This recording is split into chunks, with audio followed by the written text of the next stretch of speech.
ఆయుష్ను పొడిగించారు. మీరు ఇచ్చిన క్షేమాన్ని బట్టి కృతజ్ఞతలు.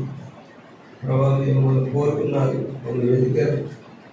అందుకొరకే మీ ప్రియకుమారుడి యేసుక్రీస్తు ఈ లోకాన్ని పంపించారు.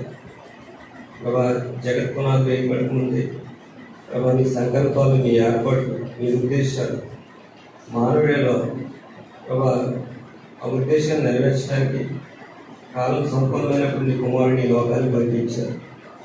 ప్రభా ఈ లోకంలో శరీరధారమైన దినాల్లో ప్రభా ఎన్నో మేలు చేసి లేఖనముల ప్రకారం మా పాపాల కొరకు శిలువపై మరణించారు, సమాధి చేపట్టారు. సమాధిలో నుంచి 3 దినాలు లేకపోయి ప్రభా పరలోకానికి వెళ్ళాలన్నారు. ప్రభా యేసుక్రీస్తు ద్వారా ఇది మాకు ఇచ్చిన ఈ సమయాన్ని బట్టి కృతజ్ఞతలు. ఈ కుమారుడైన యేసుక్రీస్తు ద్వారా నిన్ను ఆరాధించడానికి మా హృదయాన్ని ప్రభా సత్యంతో మీ ఆత్మతో నింపండి. యథార్థంగా ఆరాధించడానికి యథార్థత దయచేయండి. ప్రభా నువ్వు కోరుకున్న విధంగా, నన్ను వెతికిన విధంగా మిమ్మల్ని ఆరాధించడానికి మాకు సహాయం చేయండి. మాకు ఇచ్చిన ఈ సమయాన్ని బట్టి కృతజ్ఞత చెల్లించుకుంటూ ప్రభా బలహీనని నన్ను బలపరచండి. కొరింథీయులకు రాసిన 2వ పత్రిక 13వ వచనాన్ని మీ సత్యం నిమిత్తం మీ సంక్షేమ అభివృద్ధి కొరకు, సమాధానం కొరకు ప్రభావ ఫిలిప్పీయులకు రాసిన పత్రిక 4వ వచనం నెరవేర్చమని ప్రార్థన చేస్తాం. ప్రభావ మత్తయి సువార్త 10వ వచనం నెరవేర్చండి. అలాగే హెచ్కేఎల్ గ్రంథం 2వ వచనాలు ప్రభావ నెరవేర్చమని ప్రార్థన చేస్తాం. ప్రభావ కేవలం నీ కృప చేత బలపరచండి. ఈ పరిచర్య నీకు మహిమకరంగా, నీకు ఘనత కలిగినట్టు మందరికీ కూడా ప్రభావ మీరు సహాయం చేయండి. మీ అందరూ వైభక్తులు దయచేయమని ప్రార్థన చేస్తాం. దృష్టి నుంచి కాపాడగలను. ఇప్పుడు అగ్గై గ్రంథం 2వ వచనం నెరవేర్చండి. అగ్గై గ్రంథం 2వ వచనం నెరవేర్చండి. ఈ నామానికి మహిమ కలిగినట్టు సహాయం చేయండి. మమ్మల్ని అందరినీ నీ కృపాస్తాలు అప్పగించుకుంటూ మా ప్రభువును రక్షకుడైన యేసుక్రీస్తు వారి ఘనమైన శ్రేష్టమైన నామమున కృతజ్ఞతాస్తుతులు చెల్లించి సహాయం కొరకడుచున్నాం తండ్రి. ఆమేన్.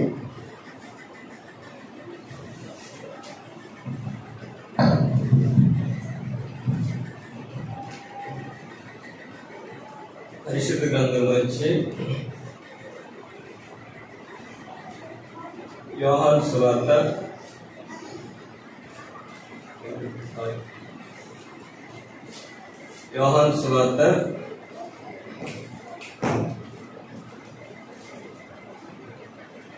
4వ అధ్యాయము. యోహాను సువార్త 4వ అధ్యాయము 23వ వచనం 24వ వచనం చదువుకున్నాం.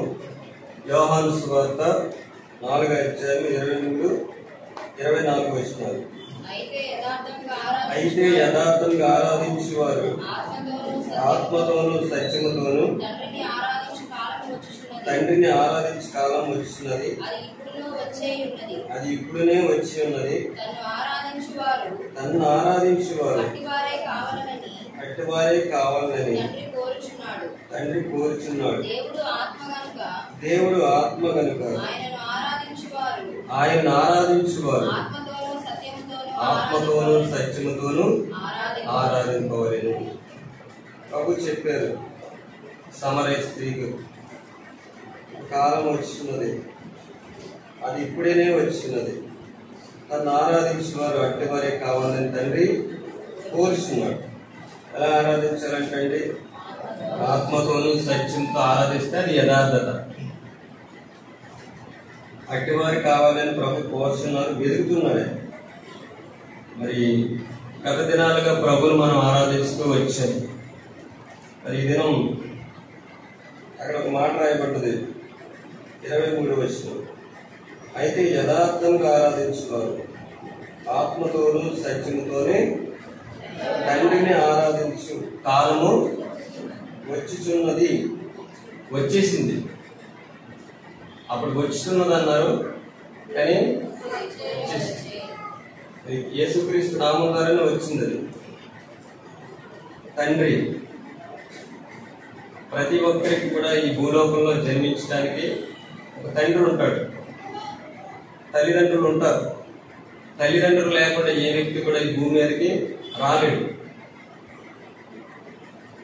మనం తండ్రిని ఆరాధించాలంటే అక్కడ ఒక మాట రాయబడ్డది, దేవుడు ఆత్మ కనుక దేవుడుగా మనల్ని ఏం చేశాడు అంటే చెప్పండి, సృష్టించాడు. ఆయన దేవుడు మనకు సృష్టికర్త. ఆ దేవుడు మనకు ఏమై ఉండాలంటే తండ్రి అయి ఉండాలి. ఆయన దేవుడు భూమి ఆకాశాన్ని సృష్టించాడు. సమస్తం ఆయన మూలంగా కలిగింది. ఆయన లేకుండా ఏది కలగలేదు. ఆయన సృష్టించాడు. అయితే ఆ సృష్టికర్త అయిన దేవుడు మనకి ఏమవ్వాలండి? తండ్రి అవ్వాలి. మన తండ్రి ఎటువంటి వాడు? ఇదేనో మనం ఆరాధించే తండ్రి. ఆయన తండ్రి అని పిలుస్తున్నాం. ఆ తండ్రి ఎటువంటి వాడు? చూడండి, మత్తయి సువార్తలో యేసు ప్రభువు వారు ఒక మాట చెప్తారు. మత్తయి సువార్త 6:9 నుంచి చదవండి.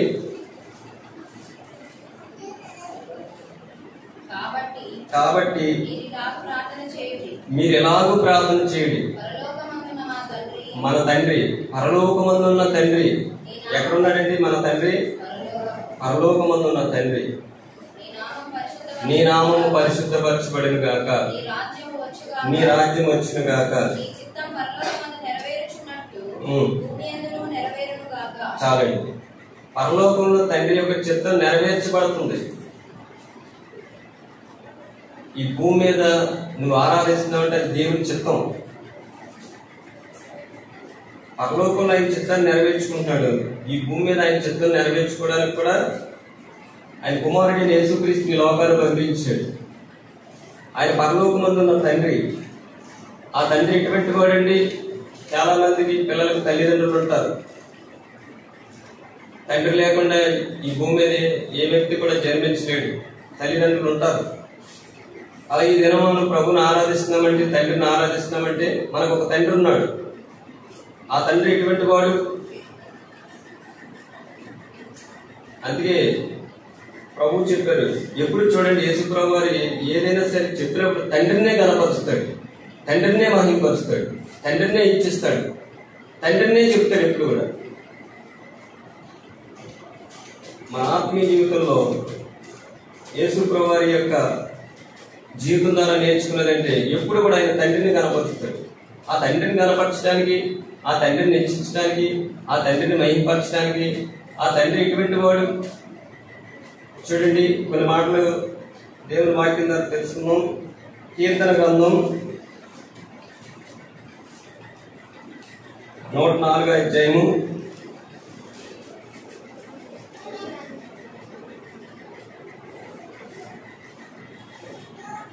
1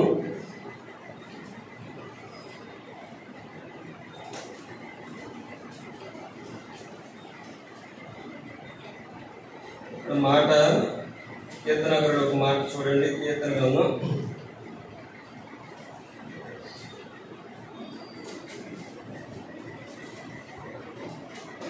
103:13 చదవండి. తండ్రి తన కుమారుని జాలిపడినట్లు యెహోవా తన యందు భయభక్తులు గల వారి ఎడల జాలిపడును. కీర్తన గ్రంథం 103:13. తండ్రి ఎటువంటి వాడంటే జాలిపడేవాడు. జాలి ఉంటుంది తండ్రికి. తండ్రి తన కుమారుని జాలిపడినట్లు యెహోవా తన యందు భయభక్తులు గల వారి ఎడల జాలిపడు. జాలిపడే దేవుడు తండ్రి జాలిపడతాడు. చూడండి, పిల్లలు పుట్టిన తర్వాత తల్లిదండ్రులు మనస్తత్వాలు మారిపోతాయి. యవనస్తులుగా ఉన్నప్పుడు మీరు వాళ్ళకి పిల్లలు పుట్టిన తర్వాత కొన్ని బాధ్యతలు వస్తాయి, కొన్ని ప్రేమ పెరుగుద్ది. ఈ తండ్రి కూడా ఎటువంటి వాడంటే జాలిపడేవాడు. చూడండి, ఒక మాట ఉంటుంది. యెషయా గ్రంథం 49వ అధ్యాయము 19వ వచనం చదవండి.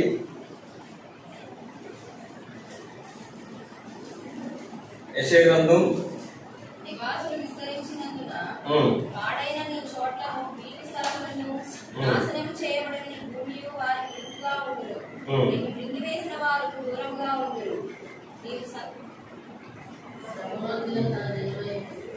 ఎంతక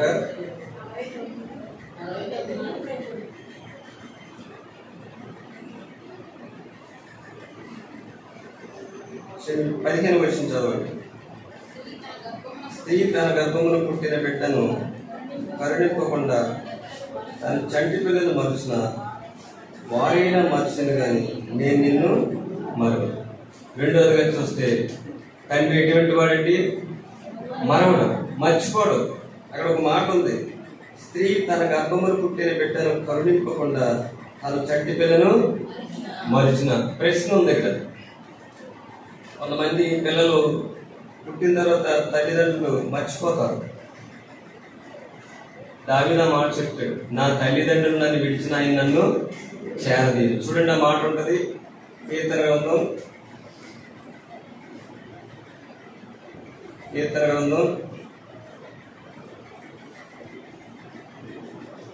27వ అధ్యాయము 10వ వచనం. నా తల్లిదండ్రులు నన్ను విడిచినను యెహోవా నన్ను.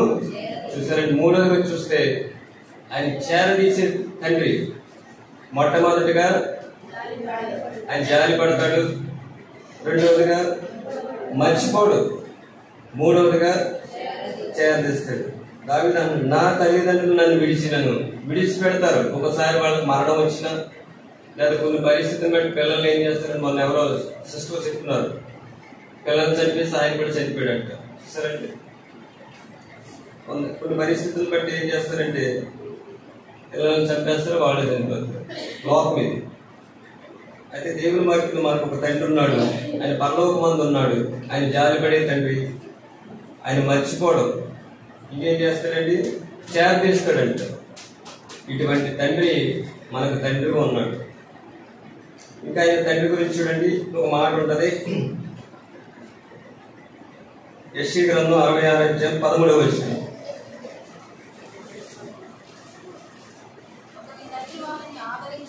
ఒకరి తల్లి వాణిని ఆదరించినట్లు నేను మిమ్మల్ని ఆదరిస్తాను. చూసారండి, తండ్రి ఏం చేస్తాడు? ఆదరిస్తాడు. ఏ సమయంలో ఆదరిస్తాడు? ఆదరించినటువంటి ఏ సమయంలో? ఒక మనిషి శ్రమలో ఉన్నప్పుడు, కృంగిపోయినప్పుడు కొంతమంది మాటల చేత ఆదరిస్తారు. ఒకసారి భార్య భర్తను కోల్పోయినప్పుడు కొన్ని మాటలతో ఆదరిస్తారు. పర్లేదులే, పిల్లలు ఉన్నారులే. లేదా ఏదైనా కోల్పోయినప్పుడు, నష్టపోయినప్పుడు ఆ సమయంలో వాళ్ళు ఏం చేస్తారంటే కొంతమంది ఆదరిస్తారు. అలాగే తండ్రి కూడా అక్కడ ఒక మాట ఉంది, చదవక అది యెషయా గ్రంథం 66.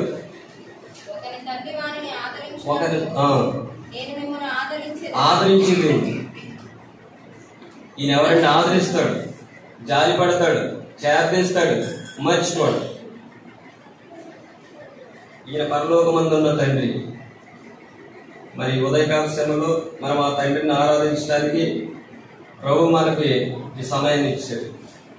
ఆ తండ్రి గురించి ఇంకో మాట ఉంటుంది చూడండి, లూకా సువార్త గత దినాల్లో జ్ఞాపకం చేసుకున్న 6వ అధ్యాయం 36వ వచనం. చాలండి. ఈయన ఎవరండి? కనికరం గల తండ్రి. మన తండ్రి ఈ ఆది బట్టి తండ్రి ఈ లోకంలో ఎక్కడ దొరకడు. ఆయన కనికరం గల తండ్రి. ఇంకో మాట ఉంటుంది చూడండి, యోహాను సువార్త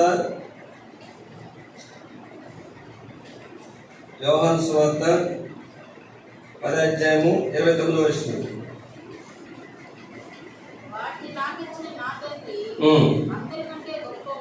గొప్పవాడండి. మన తండ్రి ఎవరండి?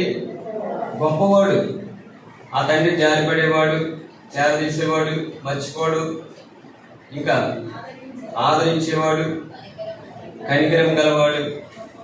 ఆయన ప్రభు చెప్తున్నారు, నా తండ్రి అందరికంటే గొప్పవాడు. ఆ గొప్పవాడు, ఆ గొప్ప తండ్రిని మనం ఆరాధిస్తున్న సమయంలో ఆ తండ్రి ఇంకేం చేస్తాడండి? హెబ్రీయులకు రాసిన పత్రిక 12వ అధ్యాయం 5-6 వచనాలు చదవండి.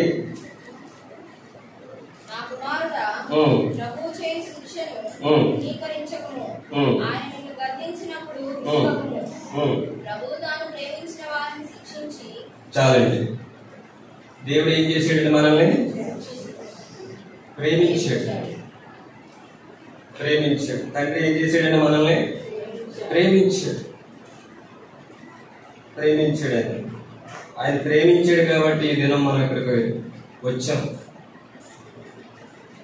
ఇటువంటి తండ్రిని మనం ఆరాధించడానికి ప్రభు కోరుకున్నాడు. ఏం చేశాడండి? వెతికాడంట.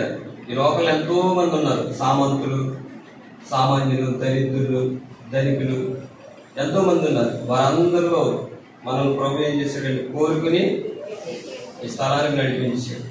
మరి ఆ తండ్రిని మనం ఆరాధించాలి. తండ్రి ప్రేమించాడు. ఉదయకాల సమయంలో చూడండి, మనుషుల ప్రేమ గురించి తెలుసుకుందాం. ఒక మాట ఉన్నది, సమూయేలు 2వ గ్రంథం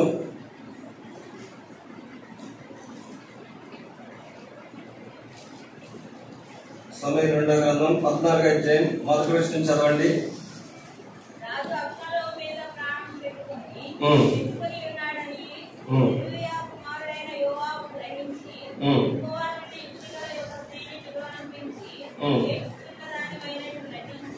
ఎంతక 14:1 చదవండి. చాలండి. అబ్షాలోము మీద దావీదు మహారాజు ఏం చేశాడండి? ప్రాణం పెట్టుకున్నాడంట. అబ్షాలోము అంటే కొడుకు మీద ఎంత ప్రాణమో చూడండి. తండ్రికి అబ్షాలోము మీద ప్రాణం ఉంది, ప్రాణం పెట్టుకున్నాడంట. చాలా మంది పిల్లలకి తల్లిదండ్రుల ప్రేమ, వాళ్ళకి జాలి, వారి కరికరం, వారి చేరదేశం, ఇవన్నీ మనం లోకంలో చూస్తాం. ఇవేంటంటే ఆగిపోతాయి.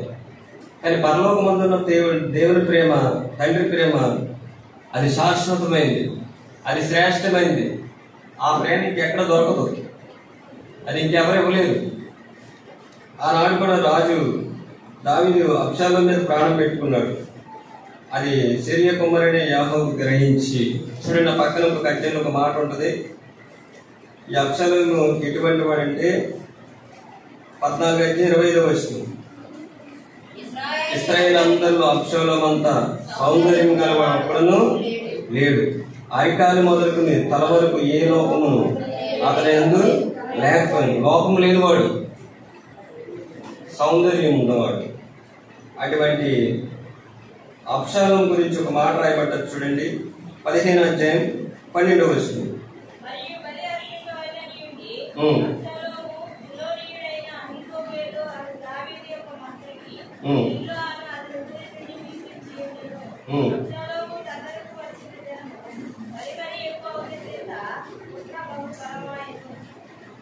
కుట్ర పన్నాడండి. పైన ఒక మాట ఉంటుంది 6వ వచనం, 15వ అధ్యాయం 6వ వచనం. తీర్పునందడికి రాజులందుకు వచ్చిన ఇశ్రాయేలులందరికీ అబ్షాలోము ఈ ప్రకారం చేసి ఇశ్రాయేలులందరినీ తల తట్టు రాజ్యాన్ని తిప్పేసుకుంటున్నాడు. కుట్ర ఉంది. అయితే ఇటువంటి కుమారుడు గురించి దావీదు ఏం చేస్తాడంటే చూడండి, ఆ పక్కన ఉన్నది సమూయేలు 2వ గ్రంథం 18వ అధ్యాయము. కుమారుడు చనిపోయినప్పుడు దావీదు ఏం చేస్తాడో చూడండి. 33వ వచనం, 30 ఇక్కడ నుంచి చదవక 31 నుంచి చదవండి. అంతలో కూసి వచ్చి, నా ఏలిన వాడ,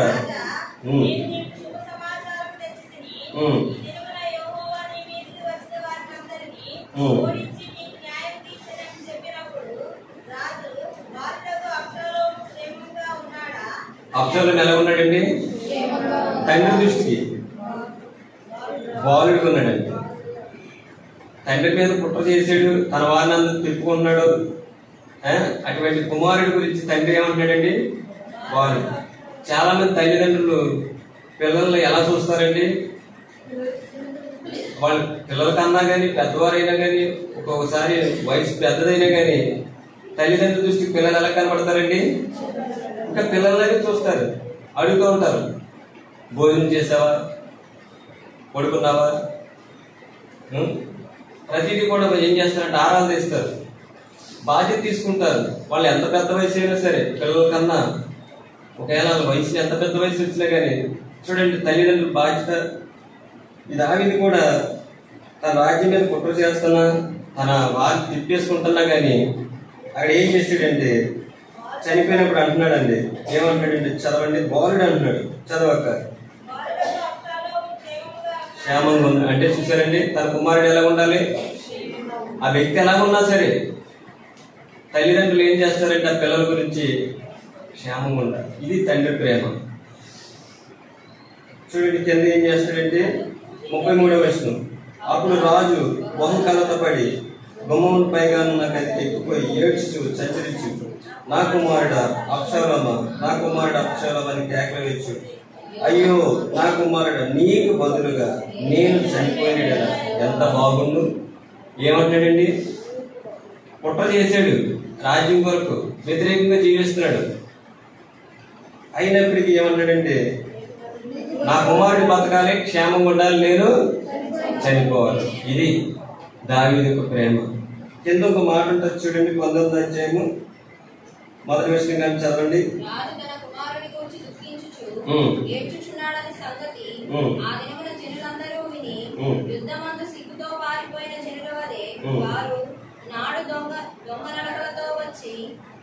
పట్టణంలో ప్రవేశించారు. దావీదు పక్షాన జయం వచ్చింది, శత్రువులందరూ కూలిపోయారు. కానీ కుమారుడి గురించి దావీదు ఏం చేస్తున్నాడంటే ఏడుస్తున్నాడు.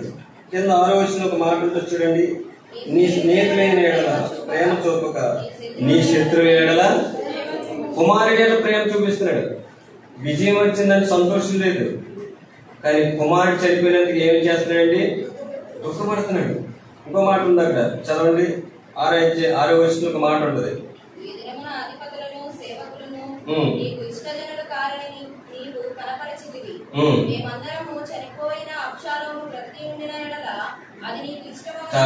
చూసారండి, తన కుమారుడు బ్రతుకుండడం ఇష్టం, ఏడుతున్నాడు, క్షేమంగా ఉన్నాడు అడుగుతాడు. ఒక మనిషికే దేవుడు ఆ ప్రేమ పెడితే దేవాది దేవుడు ఆయన ప్రేమ ఎలా ఉంటుందండి?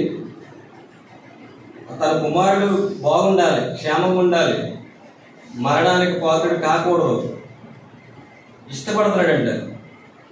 ఈ అబ్షాలోము గురించి మనం చదువు. ఇంకో తండ్రి ప్రేమ చూడండి, లూకాసు వార్త 15వ అధ్యాయము 12వ వచనం చదవండి.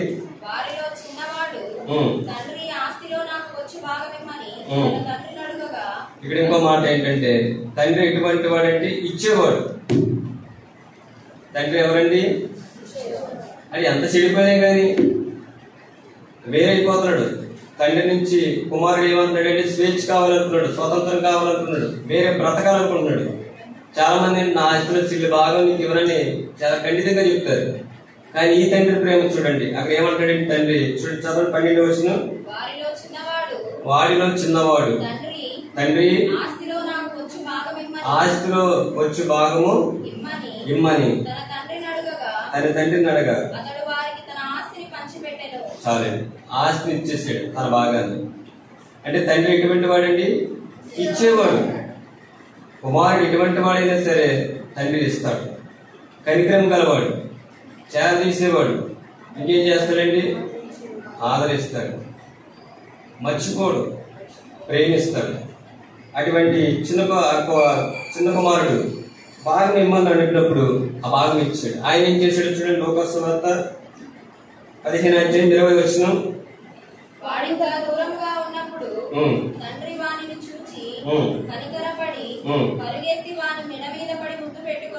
చాలండి. తండ్రి ఏం చేశాడండి? కనికర పడ్డాడు. రెండవదిగా పరిగెత్తుకుని వాడి మీద పడి ముద్దు పెట్టుకున్నాడు. ప్రేమ, ఇది తండ్రి ప్రేమ. మనుషుల ప్రేమ ఎలా ఉంటే, ఆ పరలోకమందున్న తండ్రి నీ కొరకు నా కొరకు ఏం చేశాడండి చెప్పండి? ఆ తండ్రి ఏం చేశాడంటే ఆస్తిలో భాగాన్ని పంచిపెట్టేశాడు. ఆస్తి అంతా కూడా ఆయన పాడు చేశాడు. బుద్ధి వచ్చింది, తిరిగి గృహానికి వచ్చాడు. వచ్చినప్పుడు తండ్రి ఏం చేశాడండి? వాడు దూరం ఉన్నప్పుడే తండ్రి వాళ్ళని చూసి కనికరపడి పరిగెత్తి వారి మీద ముద్దు పెట్టుకుంది.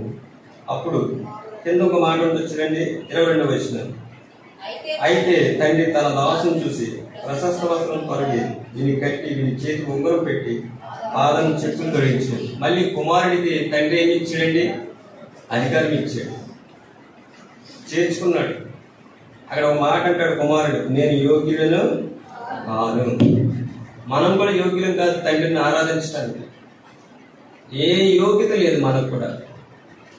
ఆనాడైతే తండ్రి తన కుమారుడిని ఆస్తి పంచిపెట్టాడు. పరలోకమందున్న తండ్రి ఏమి ఇచ్చాడండి?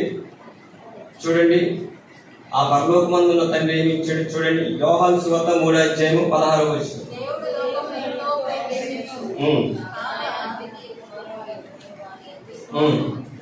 అక్కడ ఒక మాట ఉంటది. యోహాను సువార్త 3:16 ఏంటంటే దేవుడు లోకమును ఎంతో ప్రేమించును కాగా ఆయన అద్వితీయ కుమారుడిగా పుట్టిన. ఆయన ఏమి ఇచ్చాడండి? అద్వితీయ కుమారుడిని. రెండవదిగా ఆయన ఏమి ఇచ్చాడు చూడండి ఆయన గురించి.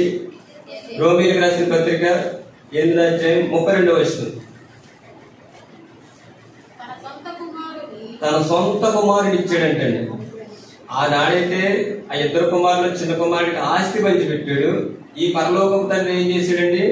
తన సొంత కుమారుడిని ఇచ్చాడు. ఎందుకు ఇచ్చాడు? 8:32 రాయబడ్డది. తన సొంత కుమారుడిని వేరే తీయకుండా ఇచ్చేసాడు. అద్వితీయ కుమారుడు, సొంత కుమారుడు. 3 చూడండి యోహాను సువార్త 15:9.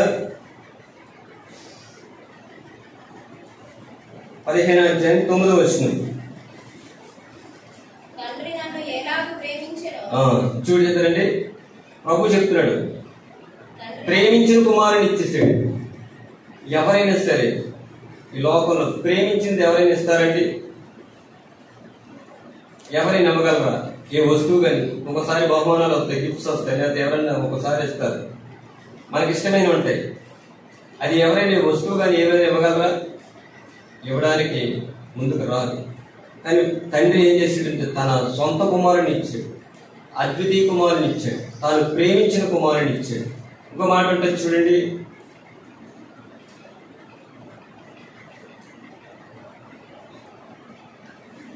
మత్తయి సువార్త 17:5.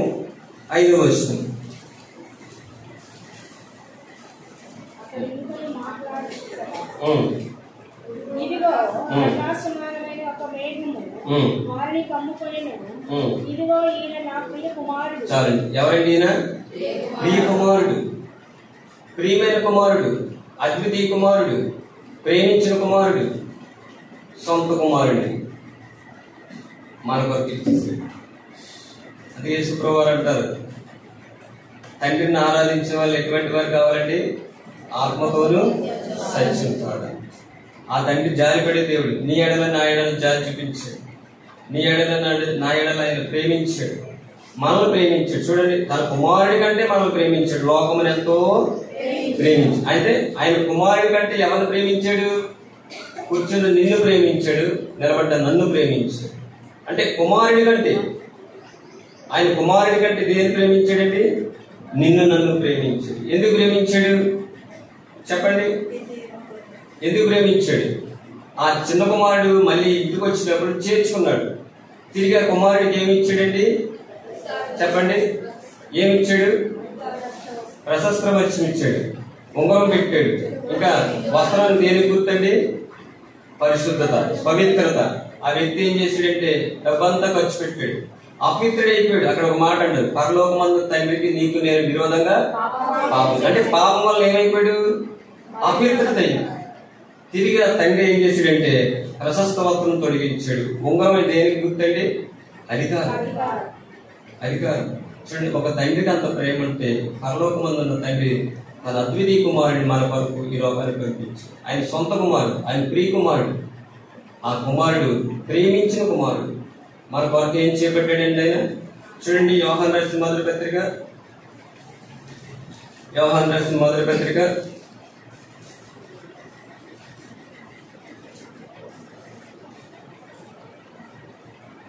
3:16.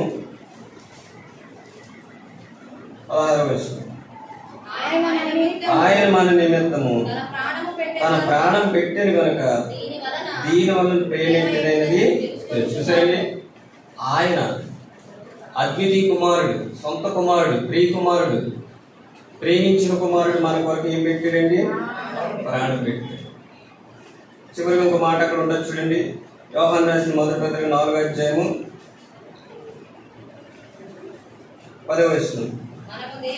మనం దేవుని ప్రేమించదని కాదు, తానే మనల్ని ప్రేమించి మన పాపములు ప్రాయశ్చిత్తం ఉండేందుకు తన కుమారుని అంతే. చూసారండి, దేని కొరకు యేసు ప్రభువు ఈ లోకానికి వచ్చారు? మన పాపాల కొరకు. మనం చేసిన పాపం, మనం పాపులు. అయితే మనకు బదులుగా ప్రభువైన యేసుక్రీస్తు వారి లోకానికి వచ్చాడు. మన పాపాల కొరకు ఆయన ప్రాయశ్చిత్తమయ్యాడు. మన పాపాల కొరకు ఆయన ఏం చేయబట్టాడంటే ప్రాణం పెట్టాడు. ఇది దేవుని ప్రేమ, ఇది తండ్రి ప్రేమ. ఆ తండ్రి అయితే కుమారుడు ఆస్తి ఇచ్చిన అడిగినని ఇచ్చేసాడు, ఏం మాట్లాడాల. తండ్రి కూడా మన కొరకు ఏం చేశాడంటే తన కుమారుడిని ఇచ్చేసాడు, వెనక్కి తీయలేదంటే. రోమా 8:32 మాట ఉంటుంది, తన సొంత కుమారుడిని అనుగ్రహించుటకు వెనక్కి తీయలేదంట. మరి సమయంలో ఆ తండ్రిని మనం ఆరాధించాలి. ఆ తండ్రిని ఎలా ఆరాధించాలంటే ఆత్మతోను సత్యంతాలని. మనం ఒకప్పుడు ఎటువంటి వారంటే పాపులు, పాపం చేసిన వారు. పాపం వల్ల వచ్చే జీతం మరణం. మనం పొందాలి శిక్ష, మనం శిక్ష పొందాలి. అయితే మనకు బదులుగా యేసు ప్రభువు ఈ లోకంలో మరణించాడు, సమాధి చేపట్టాడు. సమాధి నుంచి 3 దినాలు లేచి ఎక్కడికి వెళ్ళాడండి? ఆయన పరలోకానికి వెళ్ళాడు. ఆయన కుమారుని ద్వారా ఈ దినాన్ని మనం ఆరాధిస్తున్నాం. ఆయన కుమారుని ద్వారా ఆయన సావాసంలోకి వచ్చి, ఆయన కుమారుని ద్వారా మనకి సమాధానం ఉంది. ఆయన కుమారుని ద్వారా మనకి ఏముందంటే అధికారం ఉంది. అందుకే యోహాను సువార్త 1:12 ఉంటుంది, తనని ఎందరైతే అంగీకరించారో వారందరికీ ఏముందండి? దేవుని కుమారులకు అధికారం ఇచ్చాడు. ఆ కుమారులు ఈ దినాన్న తండ్రిని ఆరాధిస్తారు. దేవుడే నిన్ను నన్ను సృష్టించాడు. ఆ దేవుడు మనకి ఏమై ఉండాలండి? తండ్రి అయి ఉండాలి. అందుకే గలతీయులకు రాసిన పత్రిక కూడా అపోస్తలుడైన పౌలు అండి, అబ్బా తండ్రి అని మనం ఏం చేస్తున్నాం? మొరపెడుతున్నాం అండి. అటువంటి తండ్రిని ఆరాధించడానికి ఈ దినం ప్రభు మనకు సమయం ఇచ్చారు. ఆయన ఆ సమయాన్ని బట్టి చూడండి, తండ్రి ఏం చేస్తాడంటే జాలి పడతాడు, సేవ చేస్తాడు, మర్చిపోడు. ఇంకేం చేస్తాడండి? ప్రేమిస్తాడు. తన ఆస్తిలో భాగాన్ని కూడా ఏం చేశాడు? పంచిపెట్టేస్తాడు. అది దావీదు మహారాజు అయితే చూడండి, తన మీద కుట్ర చేస్తున్నాడని తెలుసు కూడా, అందరినీ తన వైపు తిప్పుకుంటాడని తెలుసు కూడా, చనిపోయినప్పుడు ఏమన్నాడండి? నా కుమారుడు అబ్షాలోమా, నీకు బదులుగా నేను మరణించాను. మనకు బదులుగా ఎవరు మరణించాడండి? కుమారుడిని యేసుక్రీస్తు మరణించాడు. నీ కొరకే నా కొరకే మరణించాడు. అందుకే దేవునికి నరులకి మధ్య వ్యక్తి ఎవరంటే ప్రభువైన యేసుక్రీస్తు మన కొరకు మరణించాడు. ఈయన జాలి, ఈయన కనికరం, ఈయన సేవ తీసాడు, మర్చిపోడు. ఒక తల్లిని ఆరాధించి నేను మిమ్మల్ని ఆదరిస్తాను. మరి ఇటువంటి దేవుడిని మనం తండ్రిగా కలిగి ఉన్నందుకు మనం ప్రభువుని ఆరాధిద్దాం. అటువంటి కృప దేవుడు అనుగ్రహించిన గాక.